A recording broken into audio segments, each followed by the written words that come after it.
Bom, a gente abriu o programa com as principais notícias relacionadas a esta tentativa do Bolsonaro aí de criar algum tipo de impedimento, de pedir uma investigação contra o Moraes, né, em relação ao Moraes, fazendo aí uma série de alegações. Então, eu queria aí a sua análise, não só sobre o fato jurídico, mas também em relação às alegações que são feitas, porque eles citam o inquérito das fake news, né, que nos atingiu em determinado momento. O Bolsonaro, ele deslegitima o que é legítimo, né? Essa jogada, como você falou, foi para a plateia e também, se colasse, né, na eventualidade remota de colar, era uma tentativa de afastar o Alexandre de Moraes do julgamento dos processos que ele tem, né? Inclusive na justiça eleitoral. Mas assim, nesse mundo paralelo em que vive o Bolsonaro e a assessoria dele, eles talvez tivessem imaginado isso também, nós noticiamos isso.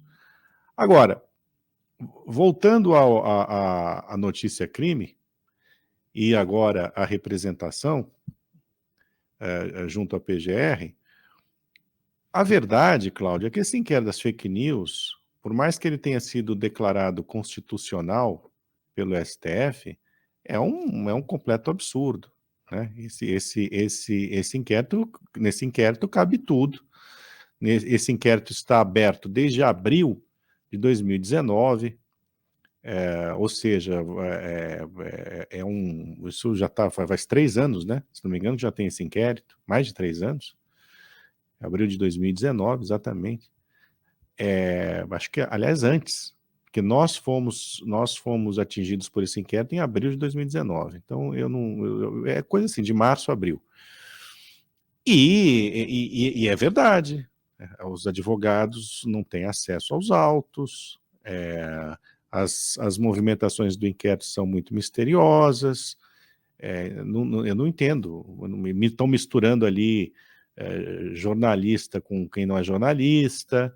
Então, assim, existe essa tendência, sim, infelizmente, e o Bolsonaro contribuiu para isso, desses inquéritos permanecerem abertos indefinidamente, serem adiados sucessivamente. Isso é um completo absurdo, repito, não faz o menor sentido.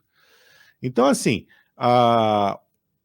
o que o Bolsonaro vem fazendo é utilizando de argumentos certos, né, para fazer coisas erradas. E aí ele acaba deslegitimando o que é legítimo, como eu disse, né? Exato. E contribuindo para essa geleia geral que se criou. Aliás, Mário, essa é uma prática do bolsonarismo, né, desde o início do governo, que transformou, eles conseguiram, com o radicalismo deles, a violência, essa máquina, né, de destruição de reputações, eles conseguiram desvirtuar a crítica legítima, né? Que o cidadão, que o jornalista normalmente faz, que nós fazemos, quando necessário, em relação às autoridades, inclusive aos ministros, né, de Supremo, do STJ, de desembargadores, enfim. Críticas legítimas hoje já são vistas como ataques à instituição, e aí todos nós ficamos aí realmente com essa espada de Damocles na cabeça, sem saber o que pode acontecer. Você mencionou essa história do prazo, né? Eu lembrei aqui de inquéritos da Lava Jato que foram encerrados justamente por excesso de prazo. E aí o excesso de prazo, alegado pelos ministros que encerraram esses inquéritos no Supremo, foi 1 ano, né? Então, inquérito que já estava aberto havia um ano, foi encerrado pelo ministro sob a alegação de que não, já se estendeu demais esse inquérito. E aí agora a gente tem esse inquérito das fake news que está aí aberto, permanentemente aberto, né? Já há 3 anos, servindo para esse tipo de assédio, né, judicial contra qualquer pessoa. Olha aqui, Cláudio, eu olho a situação e posso dizer com tranquilidade que eu me recuso a entrar nessa histeria, né? Claro. Que é uma histeria que serve a propósitos que não são exatamente muito republicanos, né? Então, assim, eu me recuso a entrar nessa histeria. O que é fato é que independente, o Bolsonaro, obviamente, teria que deixar de ser um pouco Bolsonaro, né? Mas, como ele não deixará de ser um pouco Bolsonaro, nem um pouquinho, eu acho que caberia a outra parte tentar abaixar um pouco a temperatura. Você entende? Eu já disse isso, já escrevi isso, e eu gosto de repetir. A gente não pode ficar... Isso só faz o jogo do Bolsonaro, né? Então, assim, está se defendendo demais a democracia em Brasília, mas está se praticando pouco a democracia. Né? Eu não aguento mais ouvir falar em defesa da democracia. Né? A democracia, a melhor defesa que a democracia pode ter é a prática da democracia. Então, o STF, se é o adulto na sala, se os ministros do STF são os adultos na sala, eles têm que deixar um pouco o Bolsonaro falando sozinho. Entende? O que eu vejo é, a todo momento, mesmo quando o Bolsonaro dá uma acalmadinha, vai o ministro e cabum, né, no Bolsonaro, e volta a falar em democracia, ameaça a democracia. Olha, eu posso estar muito errado, mas eu acho que a democracia brasileira está muito forte, a democracia brasileira não está ameaçada. Quem for eleito em outubro tomará posse. Se houver alguma confusão, ela será controlada, rapidamente controlada, né? Eu já cansei de dizer isso aqui, nós cansamos de dizer isso. Então, diante desse fato, quer dizer, as eleições serão feitas, a apuração será feita da mesma maneira que sempre foi, né? Então, não há isso, né? Isso só serve a manter essa plateia aí do Bolsonaro mobilizada, né?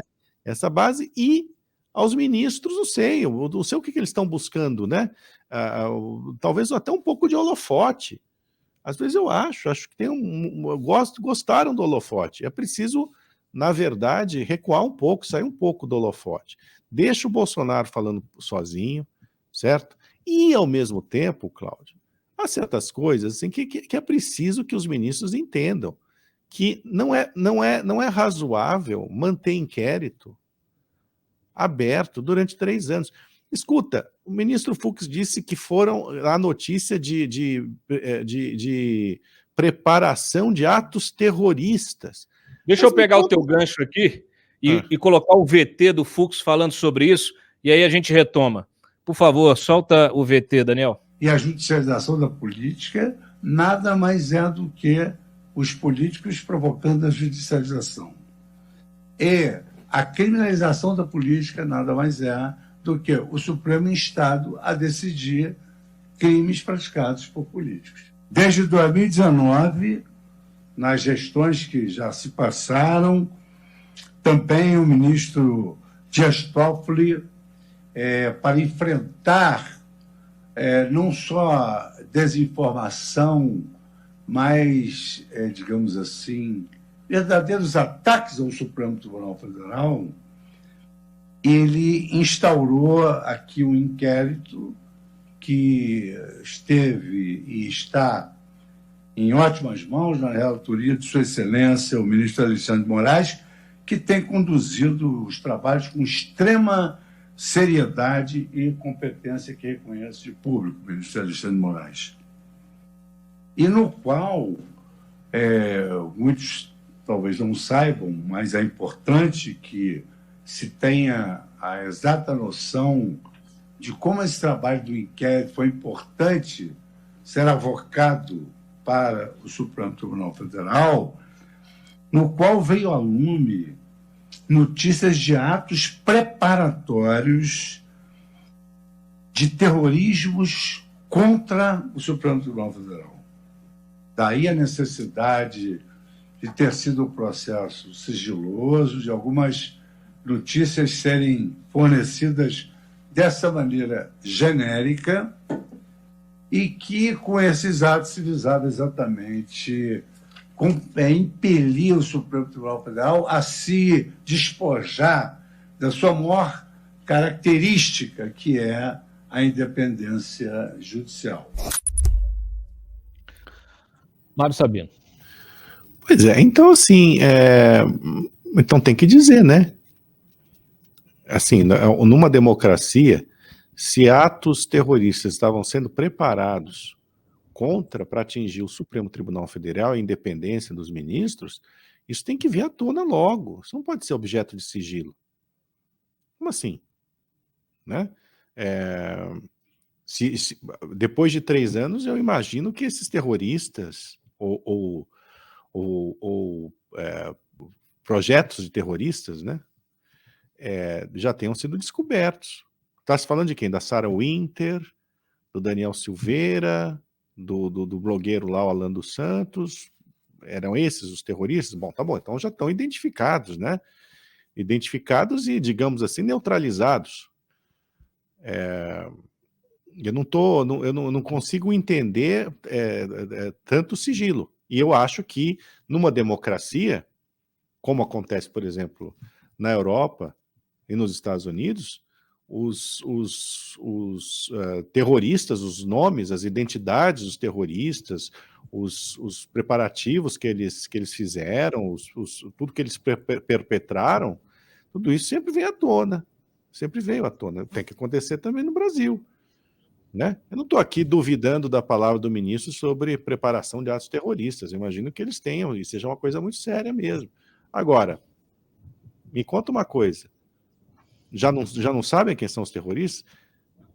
E se os terroristas são homens ligados ao presidente da República, isso tem que ser noticiado pelo Supremo Tribunal Federal, tem que ser divulgado pelo Supremo Federal, para que o presidente da República, inclusive, responda por isso.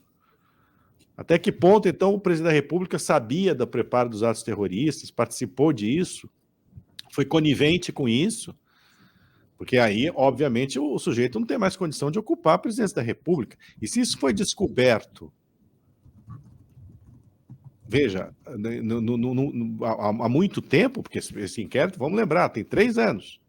Se isso foi descoberto, sei lá, há 1 ano, bom, era então para não estarmos mais com Jair Bolsonaro na presidência. E se então foi mantido um presidente que tem ligações com terroristas no Palácio do Planalto, bom, aí o STF tem uma parcela de responsabilidade enorme.